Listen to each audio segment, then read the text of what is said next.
السلام علیکم ورحمۃ اللہ وبرکاتہ۔ بسم اللہ الرحمن الرحیم۔ الحمد للہ رب العالمین، والصلاة والسلام علی سید المرسلین وعلی آلہ وعلی اصحابہ اجمعین، اما بعد۔ میرے بھائی اور دوستو، دنیا اور آخرت میں جو کامیاب ہونے کے لیے معیار ہے اس کو ہم نے غلط سمجھا ہوا ہے۔ پوری دنیا میں یہ ذہن ہے کہ پیسہ ہے، دولت ہے، عزت ہے، شہرت ہے تو ہم کامیاب زندگی گزار رہے ہیں، اور اگر نہیں ہے تو ہم ناکام زندگی گزار رہے ہیں۔ ان پڑھ سے لے کر پی ایچ ڈی تک دولت ہے، عزت ہے، شہرت ہے تو ہم کامیاب ہیں، نہیں ہے تو ہم ناکام ہیں، یہ سوچ ہے۔ لیکن میرے بھائیو، اللہ تعالیٰ نے کامیاب ہونے کا معیار کیا بتلایا ہے؟ فرمایا فَمَنْ زُحْزِحَ عَنِ النَّارِ وَأُدْخِلَ الْجَنَّةَ فَقَدْ فَازَ وَمَا الْحَيَاةُ الدُّنْيَا إِلَّا مَتَاعُ الْغُرُورِ۔ جو جہنم سے بچ گیا، جنت میں چلا گیا، چاہے امیر ہو، غریب ہو، فقیر ہو، مسکین ہو، محتاج ہو، ضرورت مند ہو، بادشاہ ہو، وہ کامیاب ہے۔ اور ناکام ہونے کی معیار اللہ نے کیا بتلایا ہے؟ فرمایا قُلْ إِنَّ الْخَاسِرِينَ الَّذِينَ خَسِرُوا أَنفُسَهُمْ وَأَهْلِهِمْ إِلَى يَوْمِ الْقِيَامَةِ أَلَا ذَلِكَ هُوَ الْخُسْرَانُ الْمُبِينُ۔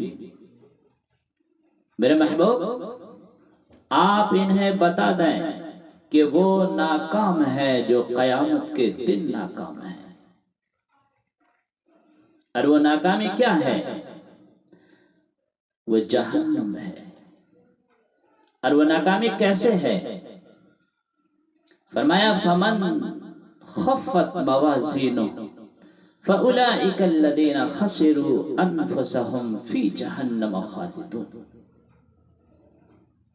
اس دن جن کی نیکیاں گھٹ گئی، جو نیکیوں میں فقیر ہو گیا، میرا اللہ کہتا ہے جن کی نیکیاں گھٹ گئی، نیکیوں میں فقیر ہو گیا، وہ ناکام ہو گیا۔ اور قیامت کے دن وہ مالدار ہے جس کے پاس نیکیوں کا ذخیرہ ہے، جس کے پاس عملوں کا ذخیرہ ہے، وہ کامیاب ہے۔ تو قیامت کا سکہ شہرت نہیں ہے، عزت نہیں ہے، دولت نہیں ہے، بادشاہت نہیں ہے، بلکہ قیامت میں وہ مالدار ہے جس کے پاس اعمال کا ذخیرہ ہے، نیکیوں کا ذخیرہ ہے، وہ کامیاب ہیں، ناکام نہیں ہے۔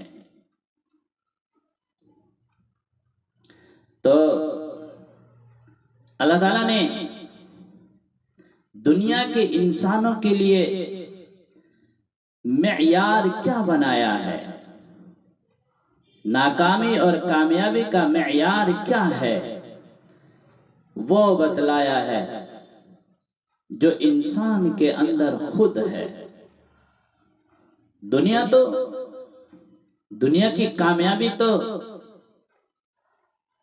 پیسے سے سمجھی جاتی ہے نا۔ کیا بلڈنگ بنائی ہے، کیا کوٹھی ہے، کیا محل ہے، کیا ترقی کی ہے تو نے؟ میرے بھائیو، یہ ادھوری ترقی ہے۔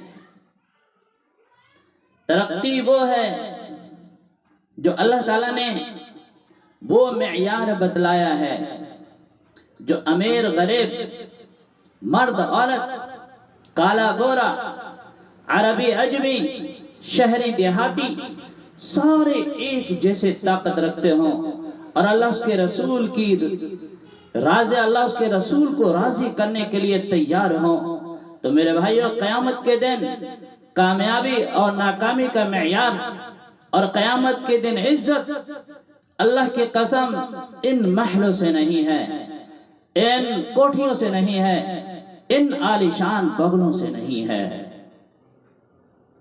کامیابی اور ناکامی کا معیار اللہ تعالیٰ کی رضا مندی میں ہے۔ جو اللہ کو راضی کر گیا وہ کامیاب ہے، جو ناراض کر گیا وہ ناکام ہے۔ تو اس سے پچھلے رجب کا مہینہ گزرا ہے، تو جب بھی رجب کا مہینہ آتا تھا تو اللہ تعالیٰ تو نبی پاک صلی اللہ علیہ وسلم یہ دعا کرتے، اللہم بارک لنا فی رجب و شعبان، اے اللہ ہم کو رجب اور شعبان کے مہینے میں برکت عطا فرما، اور آگے جو رمضان کا مہینہ آ رہا ہے وَبَلِّغْنَا رمضان، تو ہم کو رمضان تک پہنچا۔ آپ صلی اللہ علیہ وسلم شعبان میں بہت زیادہ روزے رکھتے تھے، کبھی کبھی تو پورے شعبان کے روزے رکھتے تھے،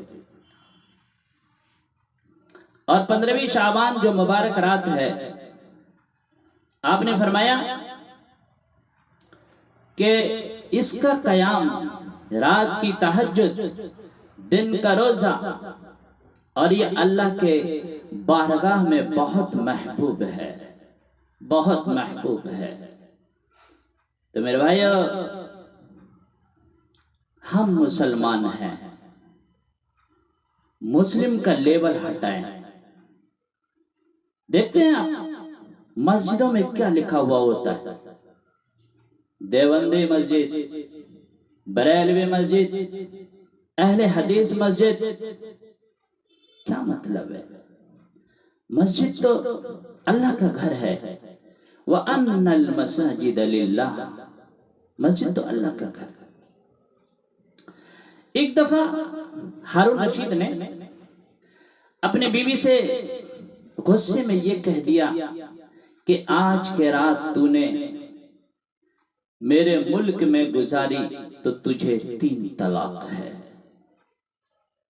آج کے رات میرے ملک میں تو نے گزاری تو تجھے 3 طلاق ہے۔ اور یہ کہہ کے وہ پیچھے ہٹا اور سوچ میں بیٹھ گیا کہ میں نے کیا کہہ دیا۔ تو اس نے علماء اکٹھے کیے اور کہا کہ میں نے اپنی بیوی سے کہا ہے کہ آج رات تو نے اگر میرے ملک میں گزاری تو تجھے 3 طلاق ہے۔ تو اس سے بچنے کی کوئی صورت ہو سکتی ہے، ہم بچ سکتے ہیں؟ تو علماء نے کہا کہ اپنے ملک سے انہیں باہر رات گزاری کرو، باہر رات گزاری کرو۔ ملک تو ان کا بہت بڑا تھا، بہت دور تک ان کی حکومت پھیلی ہوئی تھی۔ تو انہوں نے کہا کہ امام ابو حنیفہ، جن کی ہم پیروی کرتے ہیں، جن کے فتوے پر ہم چلتے ہیں، کہ ان کے شاگردوں میں سے کوئی ہے؟ تو کہا ہاں ایک ہے، ابو یعقوب، ابو یوسف، یعقوب ان کا نام ہے، ابو یوسف۔ تو کہا ان کو بلایا جائے، وہ آگے۔ تو ہارون رشید نے کہا کہ میں نے، اچھا وہ اس سے پہلے ایک اور واقعہ پیش آیا کہ اس محلے میں ایک یہودی رہتا تھا، یہودی۔ اس نے اپنے گھر کی دیوار توڑ کر گلی کو ساتھ میں ملا لیا اور گلی تنگ کر دی۔ تو امام ابو یوسف نے کہا یہودی سے کہ راستہ تنگ نہ کرو، چلنے والوں کے لیے راستہ تنگ نہ کرو۔ تو اس نے تکبر کے لہجے میں کہا کہ جس دن تو پالکی میں بیٹھ کر آئے گا نا اس دن تیرے لیے راستہ کھول دوں گا۔ تو ہارون رشید نے پوچھا کہ حضرت میں نے اپنے بیوی سے کہا ہے کہ اگر تو نے میرے ملک میں رات گزاری کی آج کی رات تو تجھے 3 طلاق ہے، تو اس سے بچنے کی کوئی صورت ہے، کوئی شکل ہے؟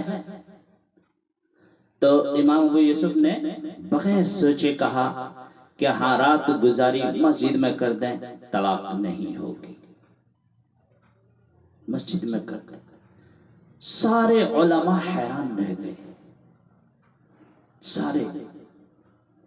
فرمایا کہ اللہ قرآن میں کہتا ہے وَأَنَّ الْمَسَاجِدَ لِلَّهِ، مسجد تو اللہ کی ہے، ہارون رشید کی تھوڑی ہے، لہٰذا اب رات گزاری کریں طلاق نہیں ہوگی۔ تو ہارون رشید اس بات پر بہت خوش ہوا، اس نے حکم دیا کہ ان کو 1,00,000 درہم انعام دیا جائے اور چیف جسٹس کا عہدہ دیا جائے۔ جب وہ جانے لگے تو پھر ان کو بلایا اور کہا کہ پالکی لایا جائے اور پالکی میں ان کو بٹھا کر گھر چھوڑا جائے۔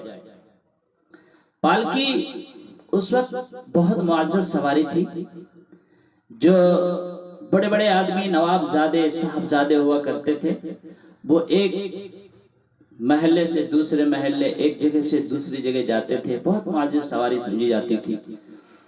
تو جب وہ پالکی میں بیٹھ کر گئے اور اپنے گھر کے قریب پہنچے تو انہوں نے کہا ادھر ہی رکھ دو، اور یہودی سے کہا آواز دو۔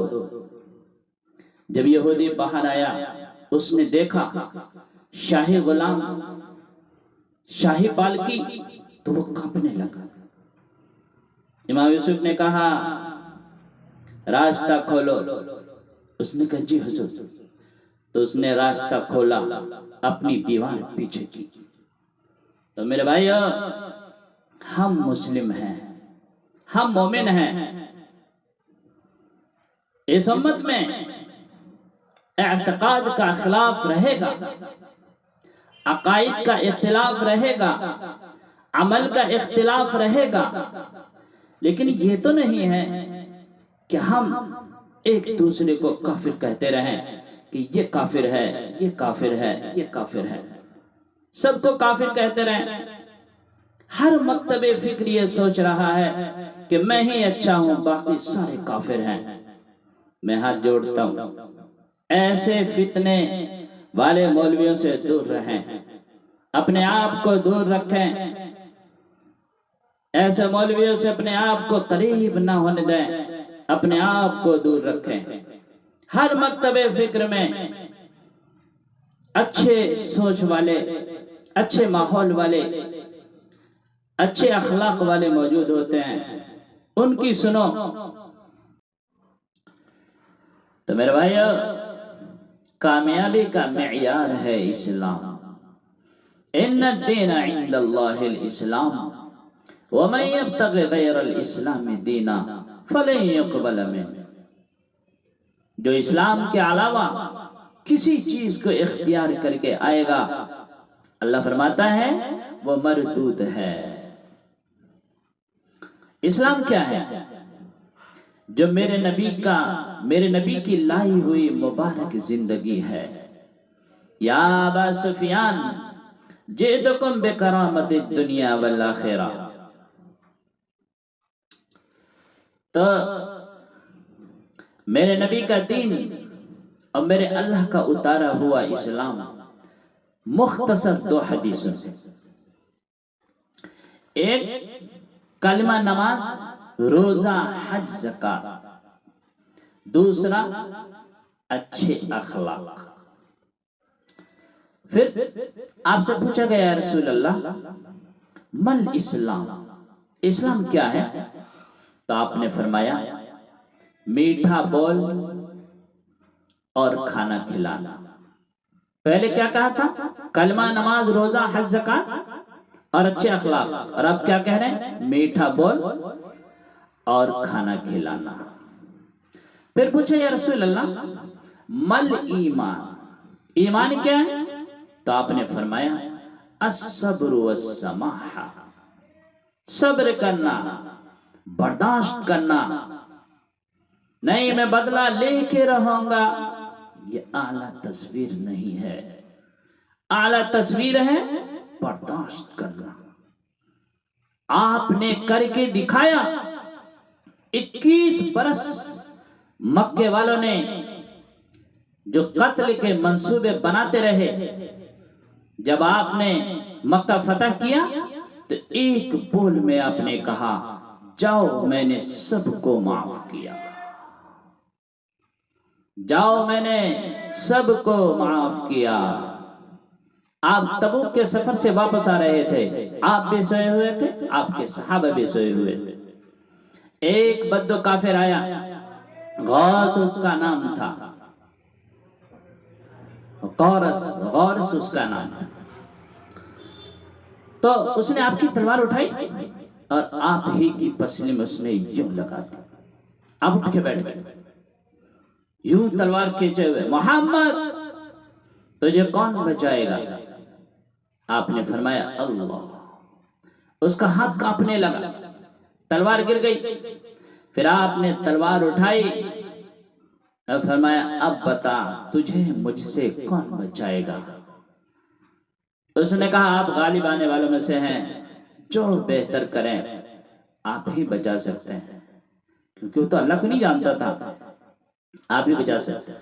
وہ آیا تھا کس لیے آپ کے پاس؟ لڑنے کے لیے نہیں، آپ کو قتل کرنے کے لیے آیا تھا۔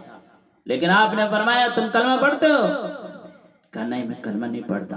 کہا جاؤ میں نے معاف کیا۔ پھر ایک صحابی نے پوچھا رسول اللہ ای الاسلام افضل، سب سے اعلیٰ درجے کا مسلمان کون ہے؟ تو میرے نبی کا جواب سنی۔ سارا دن جو مصنف پہ بیٹھا رہے، جو ہر سال حج عمرہ کرے، مسجد سے نہ نکلے، قرآن پڑھتا رہے، دن میں روزہ رکھے، وہ نہیں۔ فرمایا من سلم المسلمون من لسانہ و یدہ، سب سے اعلیٰ درجے کا مسلمان وہ ہے جو کسی کو تکلیف نہ پہنچائے، زبان سے، ہاتھ سے، وہ سب سے اعلیٰ درجے کا مسلمان ہے۔ پھر ایک صحابی نے پوچھا یا رسول اللہ میرے محلے میں خاتون رہتی ہے، رات میں تہجد پڑھتی ہے، دن میں روزہ رکھتی ہے، لیکن زبان اس کی بڑی گندی ہے، بڑی بے عزتی کرتی ہے۔ آپ نے فرمایا وہ جہنم میں جائے گی۔ پھر کہا یا رسول اللہ میرے محلے میں خاتون رہتی ہے جو نہ نفل پڑھتی ہے نہ روزہ رکھتی ہے، پر زبان اس کی بڑی میٹھی ہے۔ آپ نے فرمایا وہ جنت میں جائے گی۔ تو میرے بھائیو سب سے اعلیٰ درجے کا مسلمان وہ ہے جو کسی کو تکلیف نہ پہنچائے۔ پھر پوچھا یا رسول اللہ ای الایمان افضل، سب سے اعلیٰ درجے کا مومن کون ہے؟ پھر آپ نے فرمایا حسن الاخلاق، جس کے اچھے اخلاق ہوں وہ سب سے اعلیٰ درجے کا مومن ہے۔ اخلاق کسی کو تکلیف نہ پہنچائے، یہ بھی تو اخلاق میں سے ہیں، اور اخلاق کے بہت سارے صفات ہیں۔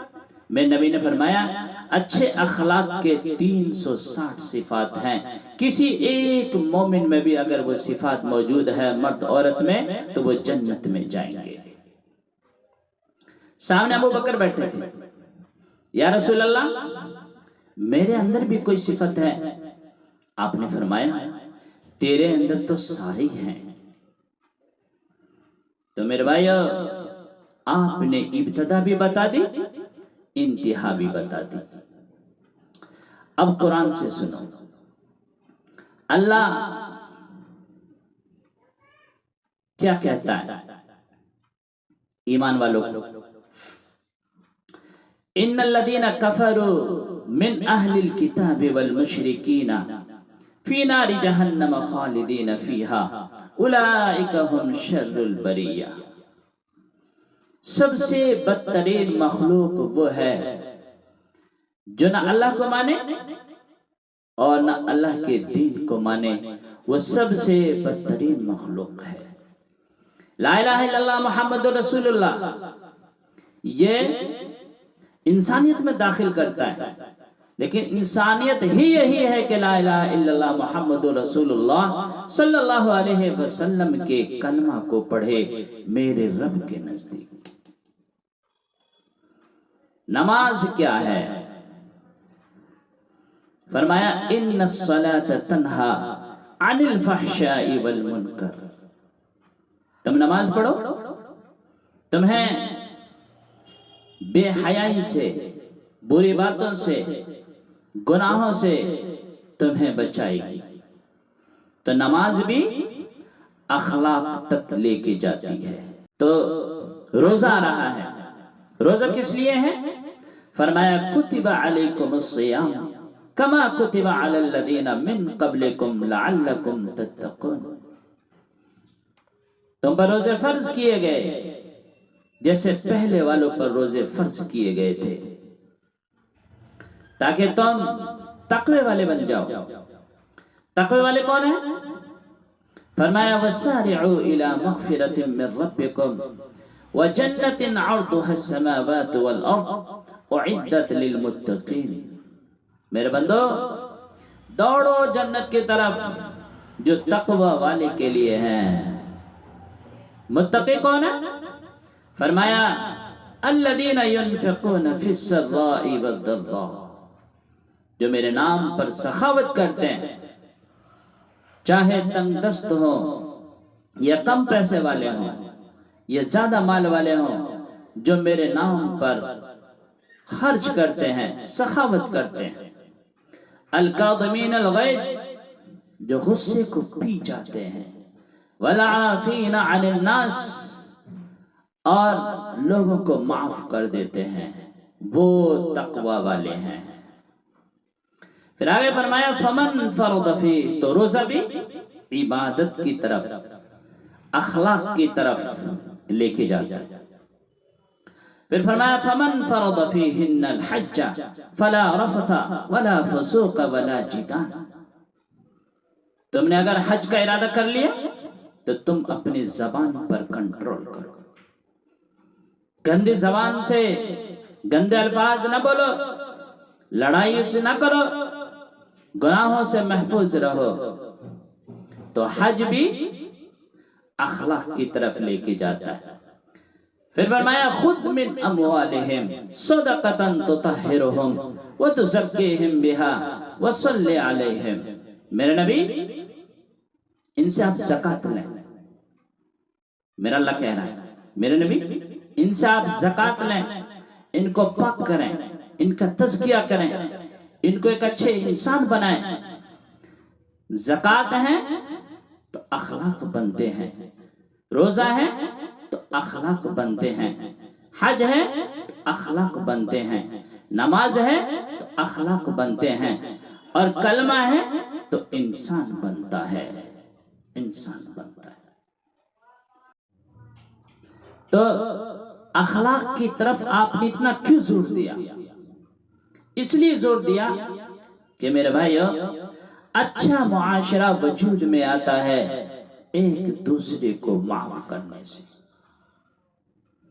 مسجد نماز کے لیے ہے، لیکن نماز ایک انفرادی عمل ہے.